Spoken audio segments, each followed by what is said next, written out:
Welcome back सवाल जवाब episode number 14 part two इसलिए क्योंकि लास्ट टाइम जब मैं सवाल जवाब एपिसोड कर रही थी तो उस वक्त लाइट चली गई थी जिसकी वजह से ये एपिसोड अधूरा रह गया था। तो इसी को आज कंटिन्यू करते हैं। कुछ सवाल रह गए थे जिनके जवाब देने बाकी थे। तो पहला सवाल है कि कुछ औरतें प्रेगनेंसी में कामोत्तेजना ज्यादा फील करती है और सामान्य पोजीशन में वही औरत जो होती है सेक्स को बोझ समझती है, ऐसा क्यों? Because of hormonal changes. क्योंकि ऐसा कई बार होता है कि प्रेगनेंसी के दौरान जो ये जबरदस्त हार्मोनल चेंजेस बॉडी के अंदर हो रहे होते हैं तो कुछ फीमेल के साथ ऐसी चीजें देखी जाती हैं कि वो बहुत ज्यादा शारीरिक तौर पे उत्तेजना फील करती है, उनका मन करता है बार बार सेक्स करने का। लेकिन वही कुछ फीमेल ऐसी भी होती है जो प्रेगनेंसी के दौरान सेक्स से बिल्कुल दूरी बना लेती है, उन्हें चिड़चिड़ाहट ज्यादा होती है, मन नहीं करता, उखड़ा उखड़ा मन रहता है, बस यही लगता है कि यार पहले मैं इन सब चीजों से निपटूं, बच्चा पैदा करूं, मेरी जान छूटे, उसके बाद ही कुछ देखेंगे। तो it is only because of hormonal changes. और आपका दूसरा सवाल जो आपने पूछा है कि सामान्य पोजीशन में जो औरत होती है सेक्स को बोझ समझती है, तो ऐसा सबके साथ नहीं है। अगर ऐसा किसी के साथ है तो इसके पीछे जरूर कोई ना कोई वजह है। तो मैं हमेशा कहती हूँ कि इस वजह को तलाशो। वो मेंटली भी हो सकती है, फिजिकली भी हो सकती है, इमोशनल भी हो सकती है। वो तो आपको ही वजह तलाशनी होगी। तो बस वो वजह तलाशिए और उसके ऊपर काम कीजिए, राइट?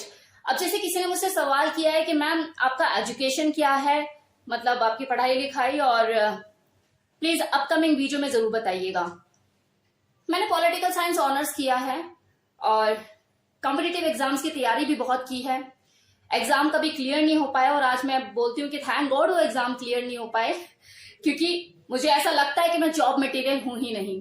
क्योंकि मैंने जो प्राइवेट जॉब्स किए तो वहां भी ज्यादा टाइम में टिक नहीं पाती थी, मेरी बहस हो जाती थी, आर्ग्यूमेंट्स हो जाते थे मेरे सीनियर से। कितनी बार मैंने सैलरी को भी लात मारी है कि नहीं चाहिए, रख अपने पास।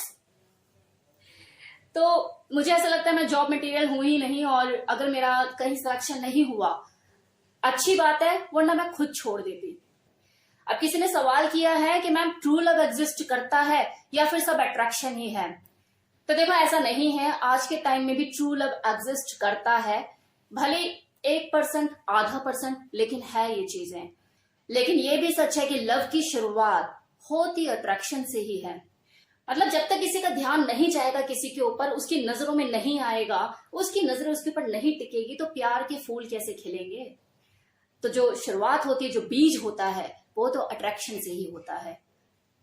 अब किसी ने सवाल किया है कि मैम मेरी वाइफ जो है हमेशा अकड़ के ही रहती है, अकड़ के मुझसे बात करती है, जबकि मैं उसकी हर जरूरत को पूरा करता हूँ। अगर पूछता भी हूँ कि तेरी क्या जरूरत है तो वो कुछ बोलती तक नहीं, लेकिन मैं फिर भी उसकी जरूरत पूरी करता हूँ।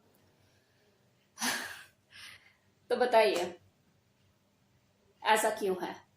तो देखिए, आपने जो मुझसे सवाल पूछा है कि ऐसा क्यों, इस सवाल का जवाब मेरी जुबान पे आ रहा है, लेकिन प्रॉब्लम यह है कि अगर मैं ये जवाब आपको बता दूं तो आपको दिक्कत होगी। और अगर मैं थोड़ा घुमा फिरा कर बोलती हूँ या टेढ़ा मेढ़ा करके बोलती हूँ, या मुझे ऐसा लगता है कि इसे थोड़ा सा मक्खन वक्खन लगा के बोलूं, तो मुझे दिक्कत होगी। बताओ क्या करूं? चलो मुझे गालियां दे लेना, लेकिन आपके फायदे के लिए बोल रही हूं कि आपके इस रिश्ते में ऐसा कुछ खास बचा नहीं है।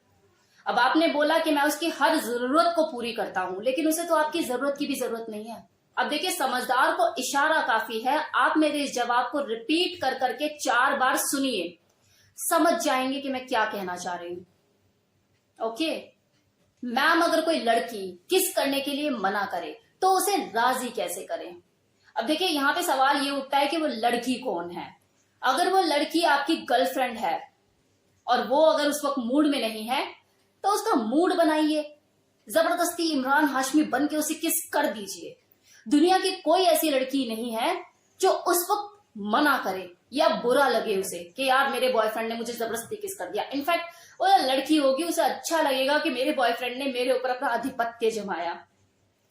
लेकिन अगर बात हो रही है किसी ऐसी लड़की को किस करने के लिए राजी करने की जो कि अननोन है, तो ये बात ही क्यों हो रही है? क्योंकि वो तो अननोन है, आप जानते तक नहीं है उसे, तो किस तक बात पहुंचेगी कैसे? जानी भी नहीं चाहिए। पहले जान पहचान तो बढ़ाइए, बातचीत तो करिए, उसके बाद देखना कभी। Ma'am this is my husband ID, मेरा नाम रेखा है, मैं 28 साल की मैरिड हूँ, मेरे 2 बच्चे हैं, मेरी शादी को 5 साल हो गए हैं और इस बीच में मेरी जो जेठानी है उसकी डेथ हो गई। मेरे जो जेठ हैं मुझसे सेक्सुअली इंटीमेट होना चाहते हैं, मेरे से फिजिकल रिलेशन बनाना चाहते हैं और वो मुझे लगातार फोर्स कर रहे हैं। मैं क्या करूं, मुझे कुछ समझ नहीं आ रहा है। अभी तो यहाँ पे मुझे ये समझ में नहीं आ रहा कि आपको समझ क्यों कुछ नहीं आ रहा है। क्या आपके जो हस्बैंड है वो आपको संतुष्ट नहीं कर पाते हैं, या फिर आप भी कुछ ऐसा ढूंढ रही हैं? जब आपके साथ ये चीजें नहीं है फिर कंफ्यूजन कहाँ है? जाके मना कीजिए, जैसे आप और चीजों के लिए मना करते हैं। आपका अगर पेट भरा हुआ होता है, आपने अच्छा मालपुआ खाना पीना खा रखा होता है, तो आप मना करते हैं ना कि मुझे और खाना नहीं खाना। डायरेक्टली मना नहीं कर सकते तो अपने हस्बैंड को बोलिए कि मुझे जेठ जी के इरादे ठीक नहीं लगते, मुझे थोड़ा अनकंफर्ट लगता है उनके साथ, तुम तो घर पे होते नहीं हो, कई बार मुझे अजीब लगता है, या तो तुम उनसे बात करो या फिर मुझे सेपरेट लेके रहो। अगला सवाल, मैम मुझे अननोन लड़कियों से बात करने में बहुत ज्यादा झिझक होती है, मैं क्या करूं? देखो, झिझक दूर करने का एक ही तरीका होता है, जिस काम से आपको झिझक होती है उसमें जबरदस्ती घुसो, पढ़ो। जैसे क्या होता है, कुछ लोगों को झिझक होती है 4 लोगों के सामने बात करने में, लेकिन वो झिझक तब तक नहीं जाती जब तक वो करना शुरू नहीं करता, उनमें जाके पढ़ता नहीं है। 4 लोग हंसेंगे कोई दिक्कत नहीं, लेकिन वो 4 लोग ही हंस रहे हैं ना, 40 के सामने आप अपना ड्रामा बनने से तो बच जाओगे, क्योंकि आपकी वो झिझक है वो 4 लोगों के बीच में खुल गई। एक बार गलती करोगे, 2 बार गलती करोगे, 3 बार गलती करोगे, सारी जिंदगी गलती करते रहोगे, तो 4 लड़कियों के बीच में तो आपको अपना मजाक बनवाना ही पड़ेगा, 5वीं आपकी है। अब अगला सवाल, रिया मैम कौन सा अंडरवेयर बेस्ट है फॉर मैन, ब्रीफ और बॉक्सर? अब ये मुझे कैसे पता लगेगा? क्या ऊपर वाले ने मुझे आदमी वाला सामान दिया है? मैंने तो कभी नहीं पहना, तो मुझे कैसे पता लगेगा कि कौन सा अंडरवेयर बेस्ट है? जाइए मार्केट में, अपने लिए खरीदिए, पहन के देखिए कौन से, किसमें आप कंफर्टेबल है, कौन सा आपको सूट करता है, कौन सा डिजाइन पसंद है, कौन सा कलर पसंद है। जो आपको कंफर्टेबल लगे खरीद लाइए, बोरी भर के सजाइए अपने कबर्ड में। आज रेड पहननी है, कल नीली पहननी है, पीली पहननी है, your choice, your day, your choice. Ma'am कोई डोमिनेंट मेल और डोमिनेंट फीमेल कैसे पहचाने? तो देखिए, इसमें बहुत सी वैरायटी पाई जाती है, इसमें डिफरेंट डिफरेंट शेड्स होते हैं।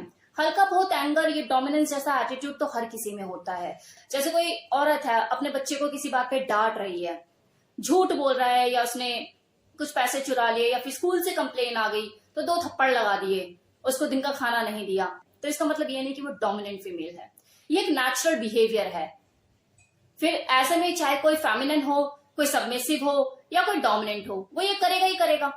ये नेचुरल बिहेवियर है, नेचुरल एंगर है। हर किसी को गुस्सा आएगा, मेरे बेटे ने ऐसा किया, वो थप्पड़ लगाएगा ही। सेम इसी तरह से अगर कोई आदमी है, अपनी बीवी को 2 थप्पड़ मारता है, गाली गलौज करता है, शराब पी के दंगा फसाद करता है, तो इसका मतलब ये नहीं कि वो डोमिनेंट है। एक डोमिनेंट मेल जो होता है उसे तो हाथ उठाने की जरूरत पड़ती ही नहीं है, उसका तो ऑरा ऐसा होता है, उसके व्यक्तित्व में वो पावर होती है, उसका ऑरा ऐसा होता है कि अगली जो है अपने आप सरेंडर करती है।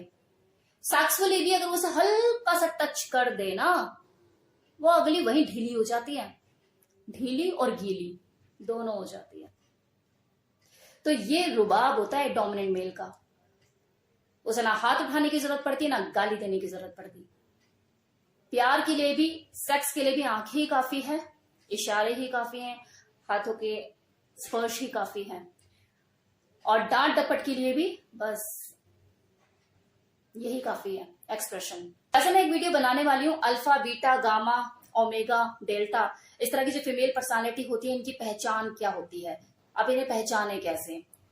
तो वीडियो का वेट कीजिए, जल्दी आपके लिए हाजिर है ये वीडियो। किसी ने एक क्वेश्चन भी किया था कि मैम इनकी पहचान बताइए, इन्हें पहचाने कैसे कि। और हाँ, जाते जाते एक चीज बोलना चाहूंगी कि इंस्टा पे मेरी कुछ रिया मल्होत्रा फैन क्लब ऐसे करके किसी ने आईडी बनाई हुई है, और वो लोग रिया मल्होत्रा के नाम से बात करते हैं और फिर उनको अश्लील बातें भी करते हैं, तो वो मैं नहीं हूं। तो लोग इस तरह से चीजें कर रहे हैं, तो आप किसी भी गलतफहमी का शिकार ना होइए कि वो मैं नहीं हूं।